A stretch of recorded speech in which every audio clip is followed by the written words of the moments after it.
Hi guys, so it's that time of week again. Time to go out on the bike. Got my new GoPro now, my new in-helmet mic. Got that all set up, so I'm excited to test it out. But yeah, I'm gonna get ready and then we'll head out. Whoa, that was sick. I normally ride in 510 trail cross trainers, but just where it's so muddy in the UK this week, I'm wearing these boots again. Look at this. This thing is filthy. So I just went to get my bike out and realised that the chain had stretched. So yeah, just adjusting that up now. This is why I say you should carry a 10mm spanner in my essentials video, because this often happens on the trail when you get dirt and grit inside your chain links. It will stretch the chain. But yeah, should be good to go now. Just a reminder guys, you hardly need any slack on your chain. The motor and the front sprocket is in line with the pivot point on the swing arm, so your chain doesn't really expand at all when your suspension moves because it rotates in line. So don't worry about using up a load of slack because that will just make your bike noisy. This is also a great tip for people that have a noisy rackety chain. Just tighten up your tension. It doesn't need to be slack. You don't need slack. It's not a motocross bike. So guys, got the bike out, got my helmet on, got my new setup with my mic running down the side here into my helmet. Ready to switch over now. Guys, welcome back to the channel. If you're new here, please consider subscribing. Go check out some of our other videos. If you're already a subscriber, then thanks for supporting the channel. It does motivate me to make more videos, so if you do enjoy them, make sure you hit that bell icon. So I couldn't actually get my in-helmet mic to work for some reason, so I'm using the GoPro Media mod, the back microphone on that, so I hope that's sufficient. I'm not going to be going mad on the bike today. I'm just going to be giving my thoughts on the new TALARIA Sting R, the MX4. Now, I have the MX3 TALARIA Sting, which is the original bike. I think I have quite an early model actually, and I love it. These sorts of bikes can be picked up today for around £3,000, $3,000, which is much cheaper than a Surron, which is good, even though they retail for the same price brand new. But yeah, I think the new TALARIA Sting R suits two kinds of people, and I'm not one of them. So the first type of person is the person that absolutely must have a brand new bike. They don't trust a used bike and they don't trust a seller. So if you could find a bike like this for $3,000 or £3,000 that's got a couple hundred miles on it, I would absolutely go ahead and buy one. You save yourself $1,800 over the new bike, the new Sting R, and you can put that towards upgrading it. So £1,800 would buy you a controller, and once you sold your original battery and gained probably 800, 900 back, you could also buy a used battery. Not a used battery, sorry, a upgraded battery, and you'd have more power than a Sting R. The Sting R comes with 8 kilowatts as standard, which is, I'll be honest, is not a lot. Even this bike on 12 kilowatts, it walks away from the Surron, but not until about 30 miles per hour and above. 8 kilowatts when I run this bike on 8 was pretty, not extremely noticeable. It had a little bit more poke, but it wouldn't be a deal breaker for me. The second person is someone that wants to keep the bike stock. Now I know that it comes with the factory suspension on the front, which is supposed to be pretty good. I haven't tried it myself. I run Bomber 58s and they're fantastic. I wouldn't change them. I'm a lighter rider though, so if you are on the heavier side, you might want the more burly moto style suspension. I'm pretty sure it comes with just like a normal D&M rear shock. I'm not 100%, but to buy one of those is another £1,000 if you want an EXT, which I've got, which are really, really, really good. So yeah, if you want to keep the bike stock, or if you absolutely must buy a brand new bike, then yeah, Sting R, better value for money in the long run. If you're going to upgrade it straight away, you might as well just buy one of these. The chassis is the same. I mean, you're probably going to upgrade the brakes anyway, which I have.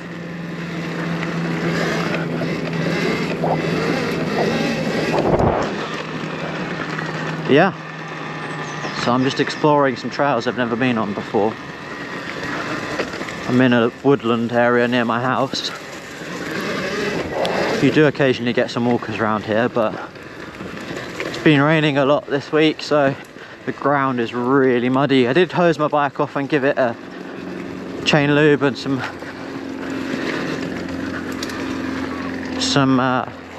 silicone shine to the stanchions.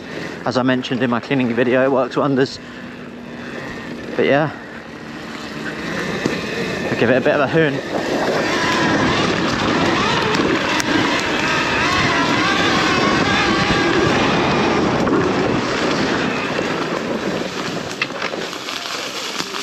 Some dog walkers there, I don't want to disturb those doggos.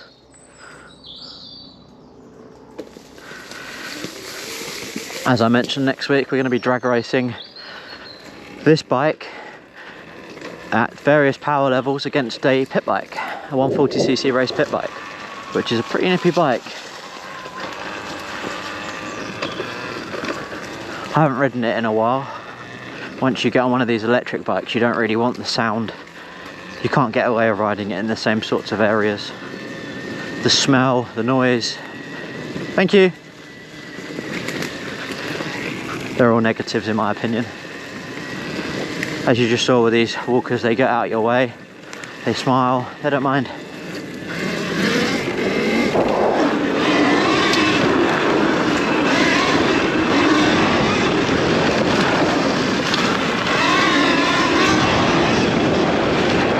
I would actually say you can probably ride this bike in these sorts of unforgiving, tight, twisty, sloppy woodland areas. You could ride this faster than you could ride a motocross bike or a enduro bike.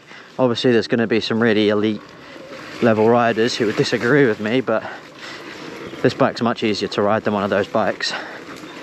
You've got no clutch to worry about. You can modulate the braking with your finger, and obviously your finger is a much better judge of pressure than your foot in a massive motocross boot. Hence why I'm making the video in a few weeks about brand new riders riding my bike and stock Surron.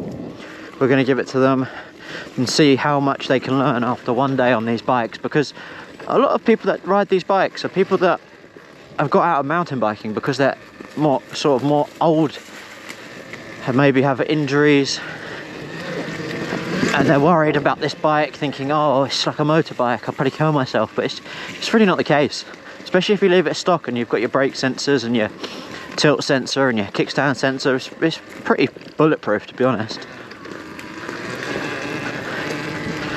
After this, I've recorded this video, I'm actually going to go over to another woodland area and I'm meeting a subscriber.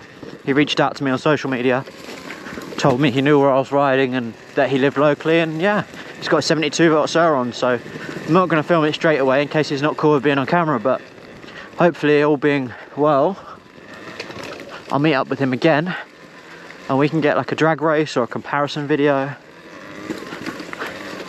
God, I am really getting lost in the thick of the woods. Ugh. It's quite hard to actually talk and ride. I haven't done it before, so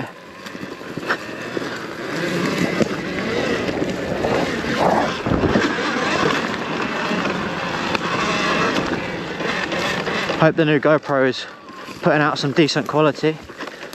It's on 5.3K, which my other GoPro didn't do. My brother's going to have the other GoPro when we do motovlogs together, but the problem is at the moment he's got a damaged elbow from skiing. If you've been a subscriber for a few weeks, you'll know the other week I was skiing and yeah, he came off, damaged his elbow, so he doesn't want to curse it by hopping on the bike again too quickly. Give it a bit of time to heal. But yeah, this is another fun trail. This is a mountain bike trail. Mountain bikers in the comments are going to hate me, but look at the ground anyway. It's not exactly maintained, like a bog. Good thing about this Kenda Trackmaster tyre is that even when it's sloppy, you can still wheelie the bike. It's got that much grip. This is going to be fun.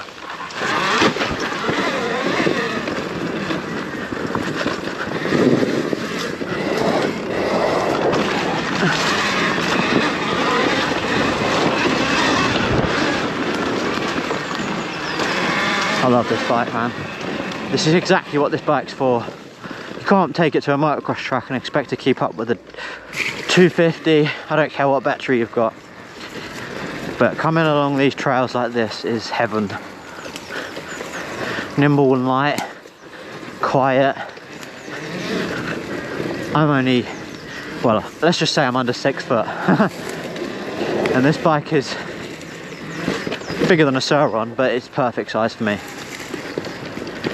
The 250, I get pretty lost on one, to be honest. They're a bit big.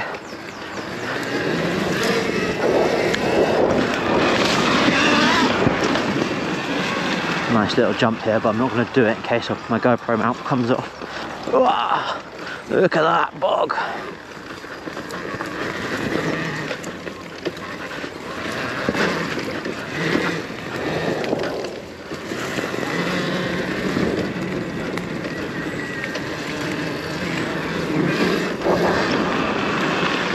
But yeah, now this is where we're at the lowest point of altitude, so the ground from here on is going to be like a bog, but I wanted to get out and make a video, and I hope you guys enjoyed it. So that's going to wrap it up for today, guys. I'm still kind of learning the ropes with this GoPro and motovlogging setup, but I hope you enjoyed today's video, and I hope you had some fun watching. I've done about 6 miles so far, but the ground's just too boggy. It's been raining here in the UK all week, so it's just not right for this type of bike, and I don't really want to wash it again. So yeah, I'm gonna head over now to another woods which is a bit higher up in altitude and meet up with a subscriber, like I said. Should be fun, yeah. But hope you enjoyed today's video. If you did, please drop me a subscribe or a like or a comment. Yeah, I'll be sure to get back to you. And don't miss out on next week's video where I race this bike against a pit bike. It should be a nice weather then, so we should be able to get a good comparison. But yeah, cheers.